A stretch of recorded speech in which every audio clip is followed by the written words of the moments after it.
Il fatto che abbiamo deciso che su 16 temi puntuali ci sono le firme dei capigruppo di 4 forze politiche di opposizione, credo che sia un segnale importante di percorso che stiamo cercando di fare anche in vista delle prossime elezioni politiche. Ormai l'Europa, e l'Italia in particolare, ha deciso che siamo in un'economia di guerra, che siamo in un'economia che deve investire sulle armi e che quindi quella è la strada.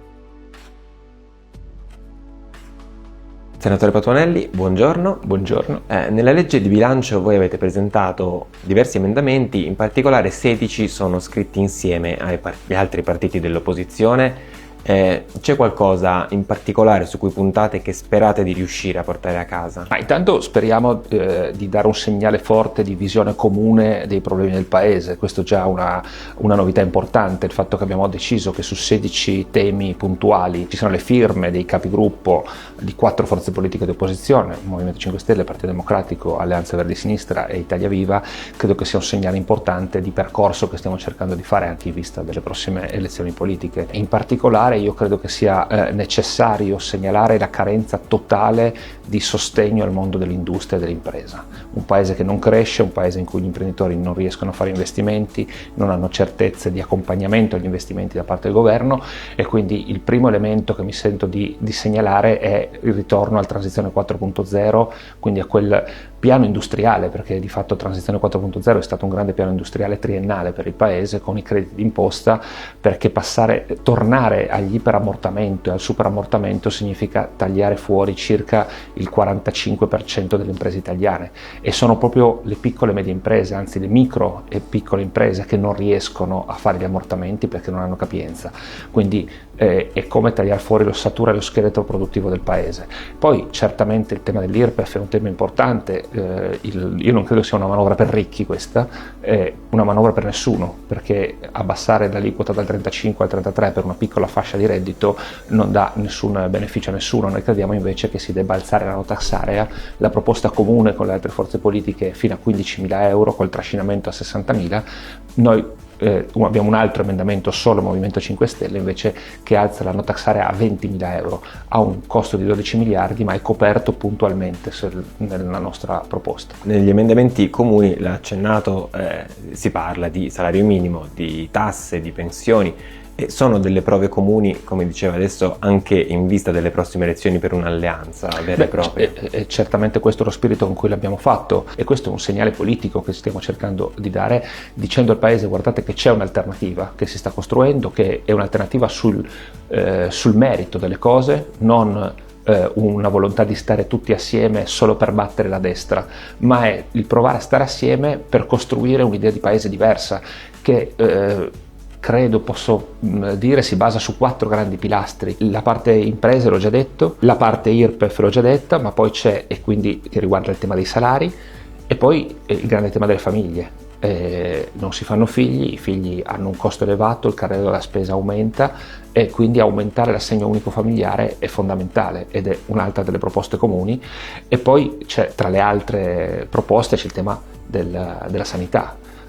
Oggi abbiamo dei dati che mostrano come sempre più italiani rinunciano alle cure, rinunciano alla prevenzione sanitaria perché non hanno i soldi per farlo, perché le liste d'attesa sono infinite e bisogna rivolgersi alla sanità privata, che costa. È una specie di patrimoniale al contrario, ci si fa pagare di più ai poveri rispetto ai ricchi che possono permettersi di andare nel sistema privato, del sanitario privato.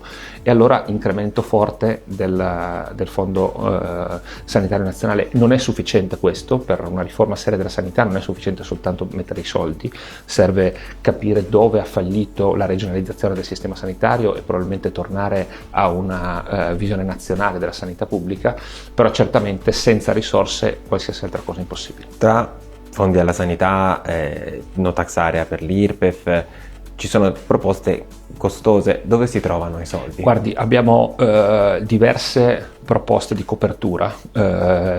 Tutti gli emendamenti unitari hanno 3 tipologie di copertura: una spending review seria, il tema dell'evasione fiscale, perché si parla tanto di IRPEF, di patrimoniale, di grandi armi di distrazione di massa come quella della patrimoniale.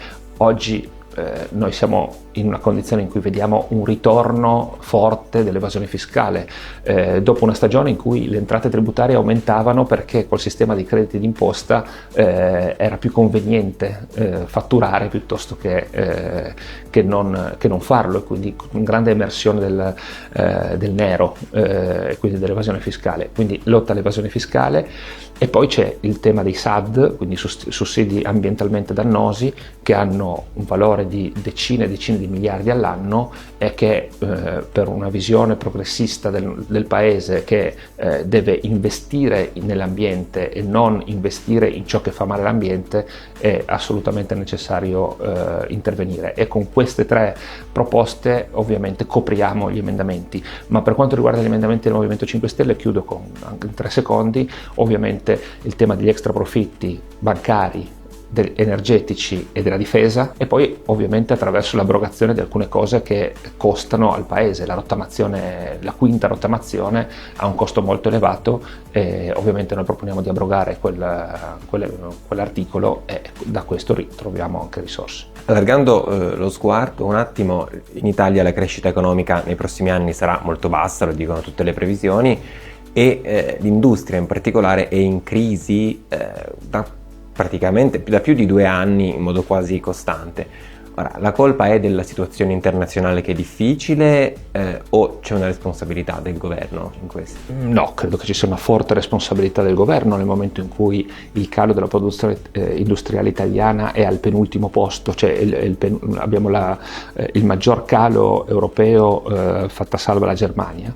Il problema del governo italiano, se in tutti i dati più recenti, cioè di ieri, la crescita in Italia sarà la più bassa in Europa per i prossimi 3 anni, quindi torniamo ad essere fanalino di coda dopo che siamo stati invece la locomotiva della crescita fino al 2022. Ricordo, dopo Covid per 2 anni siamo stati il paese che è cresciuto di più in Europa, grazie proprio alle politiche messe in campo dal governo Conte 2, e se non si fa un piano industriale per il paese, se non si dà una prospettiva di certezza normativa alle imprese, se la tanto decantata sburocratizzazione e semplificazione non ha prodotto assolutamente nessun risultato, se non c'è una visione industriale del paese, il risultato poi è questo: 33 mesi di calo di produzione industriale su 36 di governo Meloni dicono molto bene qual è il danno prodotto da questo governo, e devo dire che è la sorpresa in negativo più alta che ho avuto da questo governo, perché alcune cose da questo governo me le aspettavo, ma che non ci fosse una vicinanza concreta della destra e del centrodestra al mondo degli imprenditori, onestamente non me l'aspettavo, e credo che questo sia un tema anche in prospettiva delle prossime elezioni, che andrà chiarito molto bene agli imprenditori che pensavano di avere qualche risposta dal governo Meloni e invece hanno avuto grandissime delusioni. Come ultimo punto, lei ha detto che questa è una delle manovre peggiori della storia repubblicana, che è la più inutile e vuota. Ci riassume il perché secondo lei? Beh, banalmente perché sul tema della crescita non incide minimamente.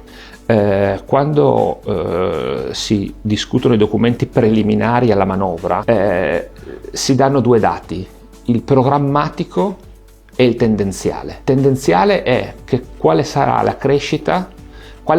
la crescita se non ci fosse la legge di bilancio, la riassumo così. E il governo dice: la crescita per il 2026 sarà dello 0,7%, molto bassa, però lo 0,7%. Quale sarà la crescita programmatica, cioè quella che esce dal combinato disposto della legislazione vigente, cioè delle norme che già ci sono e che vengono confermate, con le nuove norme che vengono inserite nella legge di bilancio? Quindi che effetto ha la legge di bilancio? La crescita sarà sempre dello 0,7. Quindi l'effetto sulla crescita di questa legge di bilancio è 0, ed è la prima volta che nel documento programmatico di bilancio viene dato fatto questo dato. È una certezza, non è un dato oggettivo. La realtà è che la volontà di questo governo è rientrare dalla procedura di infrazione per extra deficit. Lo vuole fare perché in questo modo può dall'anno successivo, o probabilmente già del 2026, chiedere all'Europa lo scorporo dai conti del bilancio di tutte le spese militari. Perché ormai l'Europa, e l'Italia in particolare, ha deciso che siamo in un'economia di guerra, che siamo in un'economia che deve investire sulle armi e che quindi quella è la strada, a prescindere dai contesti internazionali. Credo che sia una cosa molto grave e pericolosa, grave perché se l'Italia avesse chiesto di scorporare le spese sanitarie, le spese per investimento dell'industria, le spese per il sostegno al reddito, avrebbe probabilmente ricevuto un no, ma avrebbe fatto quello che deve fare uno Stato, pensare agli interessi del proprio paese, dei propri cittadini. E invece ci siamo appiattiti soltanto sullo scorporo delle spese militari.